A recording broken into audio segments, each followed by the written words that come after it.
just the feeling of like being in a firefight and hearing the click of the gun, throwing it down, grabbing one off the wall. So my gunner's upside down and he's like laying in. I see kill assist, kill assist, kill assist. Any pistol across any of the games. Whatever gun allows me to feel the most like John Wick, I am there. And remember how excited I was with like this big combat with vehicles going all over the place. Halo means something different for everyone, right? I think that's what makes Halo great.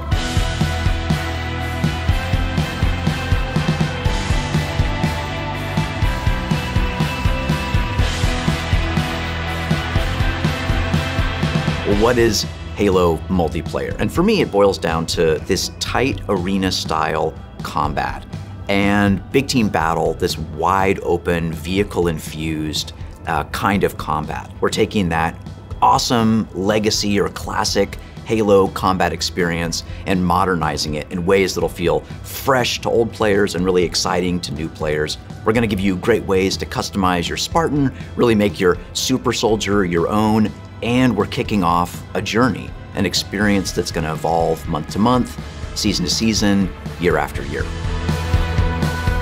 For me, working through this multiplayer of this game, and the toughest challenge I think was really about how do we respect the legacy of what came before us, but still build something that feels new.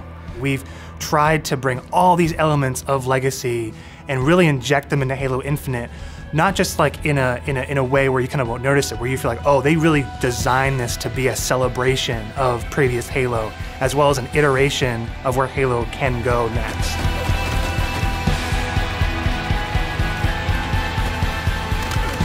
The vision of Arena was all about a tight experience. It was all about being fair.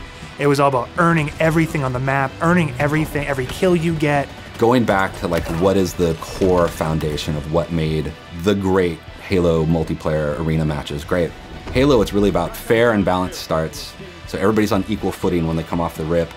And then once they start running around, it's about scavenging, it's about finding new toys and kind of developing your playstyle as you run through the match.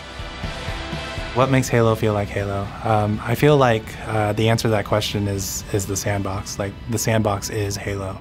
When we set out to look at Halo Infinite from a high level and the direction of what it is, there's lots of exciting things there because we really wanted to push what are the things that are true to Halo, but what are the things that fans haven't seen yet?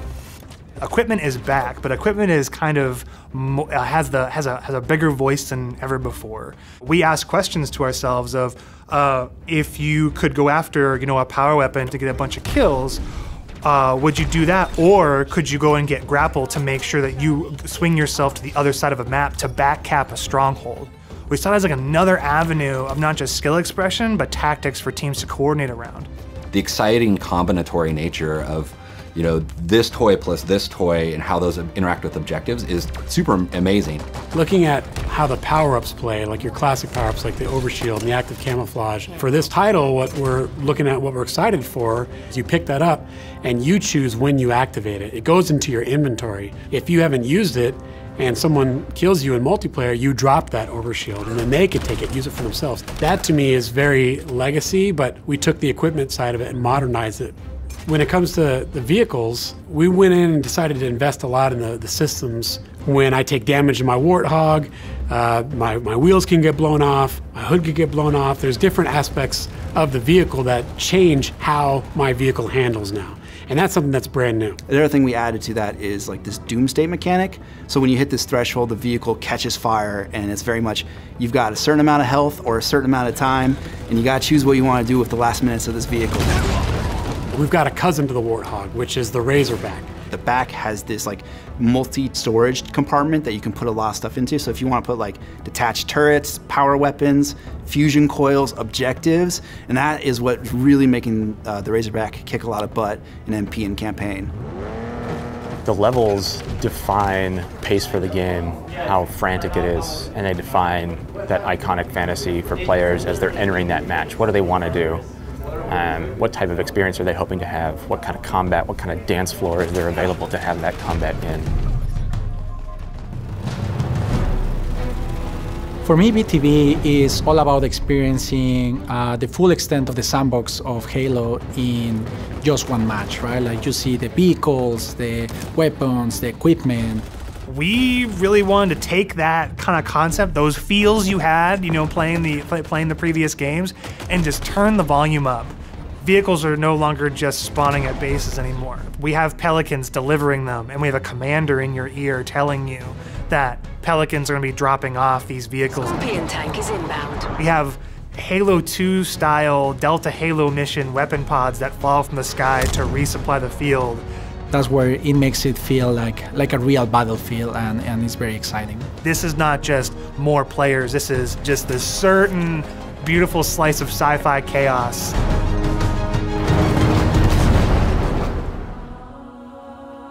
The announcer is your big gameplay moments, your game modes, just like the way it was before.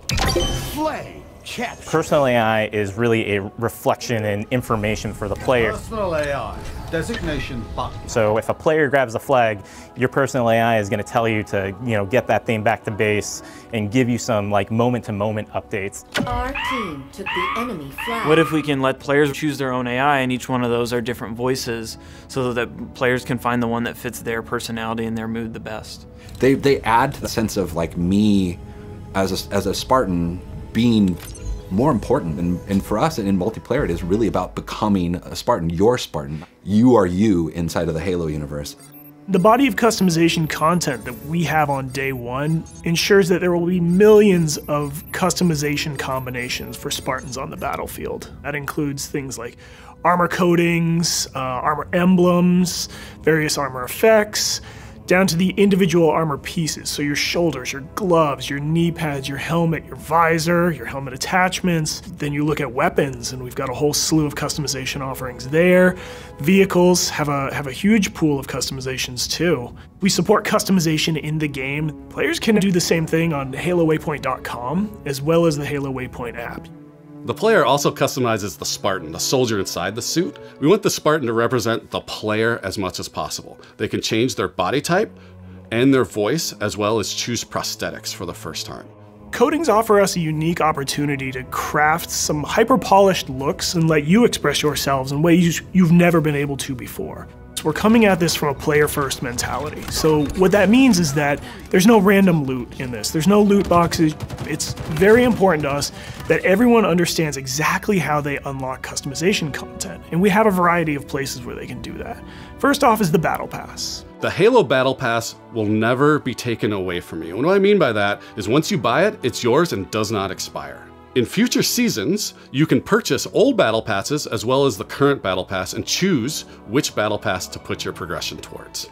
All of these rewards are single source, so you're never going to be confused about where things come from. If you can unlock something in the Battle Pass, we're not going to let any other players circumvent that by purchasing it out of the storefront. A lot of our stuff is unlocked through playing the game and only through playing the game.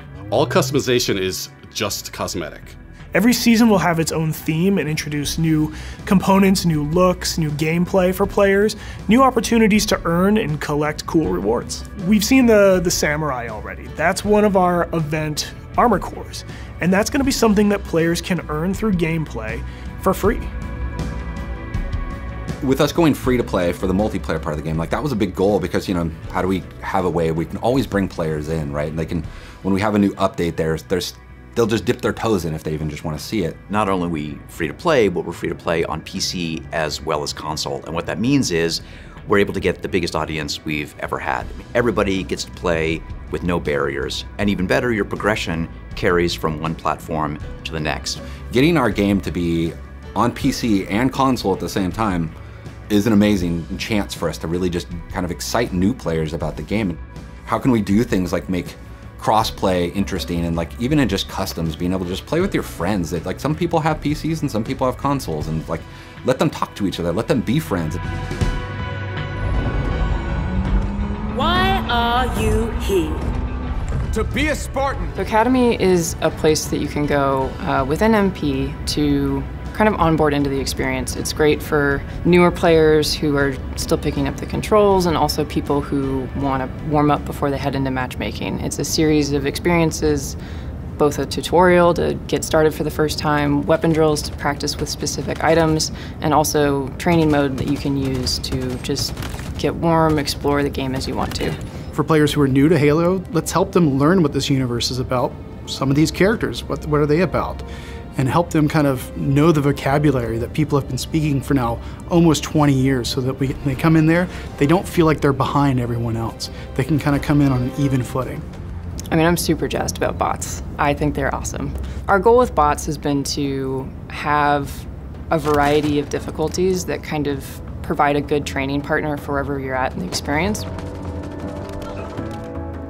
Partnering with our players on the road to launch and after launch is absolutely critical, right? I mean, Halo's always been about the community conversation. We want to make sure we hear our players, make changes where we can based on that feedback, make sure the game is ready for launch, and then even beyond launch. What I'm genuinely excited about is taking the game out of our hands and putting it into the community's hands.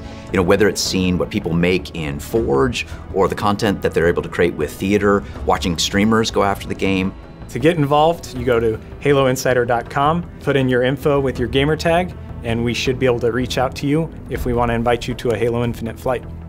We feel like we've got a pretty good selection at launch and what's going to be there for our fans. And this isn't going to be something that is just a static set of items. We have some new stuff in the works already, and just can't wait to really get into that as soon as this game comes out. New maps, new modes, new ways to customize your Spartan. Launch is just the beginning. Now we're just going to be able to talk, interact more frequently, and that's just going to be great. That is the future of Halo Infinite multiplayer. Thank you to the community for all their feedback over the years so far, and I'm looking forward to the road to launch, launch itself, and beyond.